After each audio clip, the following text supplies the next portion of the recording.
സമയം രാത്രി 11 മണി അങ്ങനെ. അപ്പോഴാണ് കൂട്ടുകാരൻ വിളിച്ചിട്ട് എടാ നമുക്ക് എന്തെങ്കിലും ലൈറ്റായിട്ട് ഫുഡ് കഴിച്ചാലോ ചോദിച്ചു. അപ്പോൾ ഞാൻ എന്താ കഴിക്കാൻ പോകുക ചോദിച്ചപ്പോൾ അവൻ പറഞ്ഞു ഷവായി കഴിക്കാൻ പോവാന്ന്. അപ്പോൾ എവിടെ പോകുക ചോദിച്ചപ്പോൾ നേരെ TNT പോകാൻ പറഞ്ഞു. അപ്പോൾ നേരെ TNTക്ക് പോയിക്കൊണ്ടിരിക്കുകയാണ്. അവിടെ പോയപ്പോൾ ഞായറാഴ്ച ആയതുകൊണ്ടാണ് നല്ല തിരക്ക്. താഴത്തൊക്കെ കംപ്ലീറ്റ് ഹൗസ്ഫുള്ളാണ്. അപ്പോൾ ഒന്നും നോക്കിയില്ല ഞങ്ങൾ മേലെ പോയി. മേലെ വലിയ തിരക്കൊന്നുമില്ല. അവിടെ പോയി കുറച്ച് നേരം നിന്നിട്ട് നേരെ പോയി കൈ കഴുകിയിട്ട് ഫുഡ് കഴിക്കാൻ വേണ്ടിയിരുന്നു. ഫുഡ് കഴിക്കാൻ വേണ്ടി ഇരുന്നപ്പോൾ ഫുഡ് വരാൻ കുറച്ച് സമയമാകും പറഞ്ഞു. ഫുഡ് വരാൻ ഒരു 10 മിനിറ്റ് ആകും പറഞ്ഞു. അങ്ങനെ ഇരിക്കുമ്പോഴാണ് ഈ കുപ്പി ശ്രദ്ധയിൽപ്പെട്ടത്. ഞാൻ വിചാരിച്ചു ഷോക്കേസിൽ വെച്ച കുപ്പി എന്താ ഇവരിവിടെ കൊണ്ട് വെച്ചിരിക്കണെന്ന് വിചാരിച്ചു.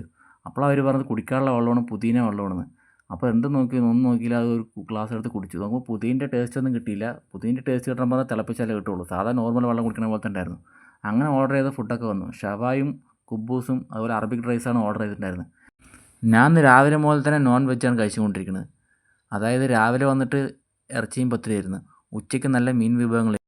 സാധാരണ ഷവായിൻ്റെ കൂടെ മയോണൈസാണ് കിട്ടല്. ഇവിടെ വേറെ 2 ടൈപ്പ് ചട്നിയായിരുന്നു. രണ്ടും കൂട്ടി കഴിച്ചു. അങ്ങനെ കുറച്ച് അറബിക് റൈസും കഴിച്ചു. എല്ലാം കൂട്ടി കഴിച്ചപ്പോഴും വയറ് ഫുള്ളായി. അങ്ങനെ പ്ലേറ്റ് കംപ്ലീറ്റും കാലിയായി. അപ്പോൾ എല്ലാം കഴിച്ചിട്ട് പുറത്തിറങ്ങിയപ്പോഴാണ് അവളെ ചായ കൊടുക്കുന്നുണ്ട്. അപ്പോൾ എത്ര റേറ്റ് ചോദിച്ചപ്പോൾ അത് ഫ്രീ ആണ് പറഞ്ഞു. അപ്പോൾ 3 ഫ്ലേവർ ഉണ്ട് പറഞ്ഞു. ഇഞ്ചി, പൈനാപ്പിൾ അതുപോലെ ഏലക്ക. ഞാൻ ഇപ്പോൾ ഇഞ്ചി ഫ്ലേവർ കുടിച്ചു. കൂട്ടുകാരൻ മറ്റും പൈനാപ്പിൾ ഫ്ലേവറും. ഇന്നത്തെ വീഡിയോ ഇത്രേ ഉള്ളൂ. Okay bye.